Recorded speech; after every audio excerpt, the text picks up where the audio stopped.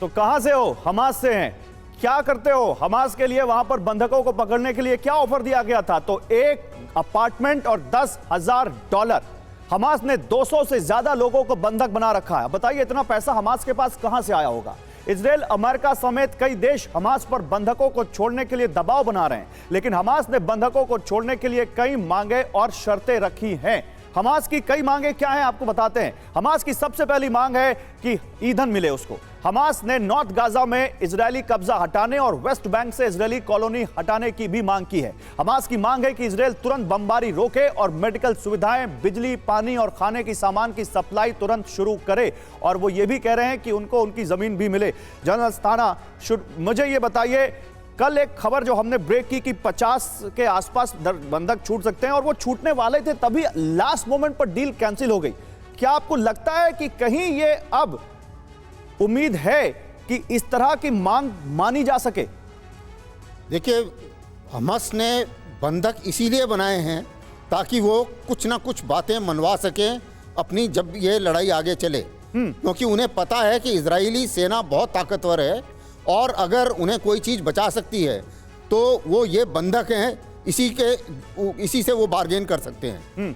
और आपने देखा होगा, और ये जो 2 लेडीज छूटी हैं इन्होंने भी बताया होगा कि अभी वो ऐसा नहीं है कि जो बंधक वहाँ पर हैं उनके साथ दुर्व्यवहार कर रहे हैं या उनको मार रहे हैं, क्योंकि उन्हें जिंदा रखना है और तभी उनकी वैल्यू बढ़ेगी। पहली बात। दूसरी चीज़ ये है कि ये टेरर एक्ट है और बंधक बनाना और जो भी उन्होंने किया उसकी निंदा भी होनी चाहिए और उनको इसकी पनिशमेंट भी मिलनी चाहिए। यहाँ तक सभी इजराइल की बात मानने को तैयार हैं कि जो भी इजराइल कर रहा है ठीक है, जहाँ तक हमास को मारने का सवाल है। लेकिन प्रॉब्लम यह है कि कैसे और किस कॉस्ट पर। अब कैसे में और किस कॉस्ट में 2 प्रॉब्लम आती हैं कि इनोसेंट लोग नहीं मरने चाहिए, ये पूरे विश्व की चिंता है और इस चिंता में मेरे विचार से सिर्फ अरब ही नहीं बाकी लोग भी शामिल हैं। और इसमें मुसीबत ये आ रही है कि हमास ने अपनी जो टनल्स नीचे बनाई हुई हैं, ऊपर सिविल लोग रह रहे हैं और उसी मुताबिक उनका पूरा तरीका यही है लड़ाई का कि जो इजरायली हमें किसी भी तरीके से टच ना कर पाए बिना सिविलियंस को मारे। इसमें सिविलियंस के ऊपर एक जो बड़ी डेवलपमेंट, जो बड़ा अपडेट यह है कि इजराइल ने कहा कि हम फ्यूल नहीं देंगे। अब फ्यूल नहीं देंगे, उसका रीजन क्या है ये भी हम दिखाते हैं। देखिए, आईडीएफ ने सैटेलाइट तस्वीर जारी करके बताया कि हमास के पास पर्याप्त मात्रा में तेल मौजूद है। मैं आपको एक सैटेलाइट इमेज दिखाना चाहता हूं। पीछे मुझे यहां बिग वॉल पर दीजिए। अमिताभ जी, आप मुझे ज्वाइन करिए यहां पर। ये जो सैटेलाइट इमेज है ये आईडीएफ ने रिलीज की है और उनकी इजराइल की डिफेंस फोर्सेस का कहना है कि ये जो राफा बॉर्डर है मिस्र से लगता हुआ, यहां हमास ने अपने 1 2 3 4 5 6 कुल ये 12 ऑयल ये जो टैंकर्स हैं, ये तो बताया उसने अपना हमास ने पूरा ऑयल डिपो बना रखा है यहां पर। और यहां पर मिलियन लीटर यानी लाखों लीटर तेल वो स्टोर कर रहा है। यानी इजराइल का कहना है कि हम इनको तेल देंगे तो वो गाजा में अस्पतालों में नहीं जाएगा, वो गाजा के स्कूलों में नहीं जाएगा, गाजा के लोगों के लिए यूज नहीं होगा। हमास उनको अपने उपकरणों को चलाने के लिए कुछ इस तरह से स्टोर कर लेगा। अब ये अगर ऐसे हालात हैं तो फिर बात आगे कैसे बढ़ेगी? देखिए, अगर गजा के आप को समझें तो गजा में सिविलियन अथॉरिटी हमास ही है। उसको यूएन एड करता है, उसको कुछ एनजीओ एड करती हैं। तो वहां जो भी मूवमेंट होगा, जो भी सप्लाईज होगा, वो हमास के हाथ में पहले आएगा। इसलिए हम हमास को अवॉइड नहीं कर सकते हैं। लेकिन रही बात तेल की, ईंधन की, हर न्यूज़पेपर, हर न्यूज़ एजेंसी ये कवर कर रही है कि 24 से 48 घंटे तक का ही तेल है। जैसे अल शिफा अस्पताल है, वहां तो कह रहे हैं 24 घंटे में जो 5 मेजर ऑपरेशन थिएटर्स हैं उनके बंद हो जाएंगे, क्योंकि तेल नहीं है। और तेल ये रिजर्व में, जाहिर है वो अपने लिए तो जरूर इस्तेमाल करेंगे और वो हॉस्पिटल को हो सकता है लास्ट में दे, लेकिन जब ये खत्म हो रहे हैं तो तेल की जरूरत, तो तेल ही नहीं। तस्वीरों का क्या मतलब है? ये देखिए, ये स्टोरेज टैंक है, इसमें तेल रखे जाएंगे और इनका डिस्ट्रीब्यूशन तो हमास ही करेगा ना at the end of the day. आप इससे समझिए गौरव कि अभी 20 के लगभग रोज 2 दिन में आ रहे हैं 20 टैंकर, वो 500 ट्रक और टैंकर रोज आते थे गजा में पूरे इजराइल से। आप जिस अथॉरिटी की बात कर रहे हैं, जिस हमास की बात कर रहे हैं, इजराइल तो ये कह रहा है कि वो मांग रहा है आम लोगों के नाम पर, लेकिन इस्तेमाल करेगा उसी के खिलाफ। देखिए, इजराइल की हर बात इस समय माननी मुझे सही नहीं लगती, क्योंकि इजराइल अपने तरह से उसको इंटरप्रेट कर रहा है। हाँ। सच्चाई ये है कि अगर 18 दिन से युद्ध हो रहा है और 18 दिन से तेल नहीं आ रहा है, तो वो 18 दिन से इलेक्ट्रिसिटी सप्लाई बाधित होगी। वहां सिर्फ डीजल जनरेटर्स पे ही चल रहा है या ऑयल जनरेटर्स पे ही चल रहा है? ठीक है, तो आप कह रहे हैं कि हमें हमास से बात तो करनी पड़ेगी अगर वहां पर हमें इसका कोई डेडलॉक जो है इसको तोड़ना है तो। ठीक है, देखिए, जिस अस्पतालों की बात हो रही थी, हम आपको कुछ अस्पतालों से जुड़ी खबर दिखाते हैं। अब ये देखिए, अल वफा अस्पताल है गाजा का, जिसके बिल्कुल बगल में बॉम्ब गिरा और बॉम्ब गिरने के बाद कैसी तस्वीरें निकल कर आई ये आपके सामने है। ये गाजा में इजराइल की बमबारी के बाद की तस्वीर है।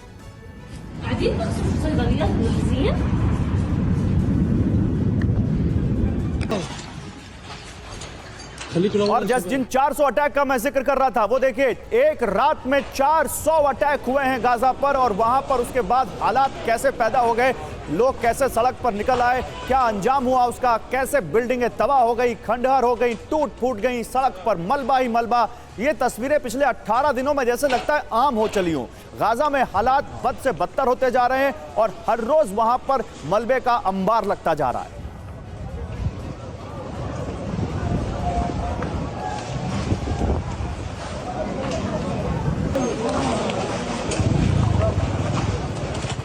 चौवालीस सेकंड में 24 घंटे की तबाही कैसी होती है ये हम आपको दिखा रहे हैं। मात्र 44 सेकंड में हम आपको ये दिखा रहे हैं कि 24 घंटे में क्या तबाही मचाई है इजराइल ने गाजा में। ये 44 सेकंड की फुटेज आपको ये बता देगी कि 400 अटैक के बाद क्या हालात हो गए गाजा में, क्या अंजाम हो गया गाजा वासियों का, और वहां इस वक्त वो किस मंजर से गुजर रहे हैं।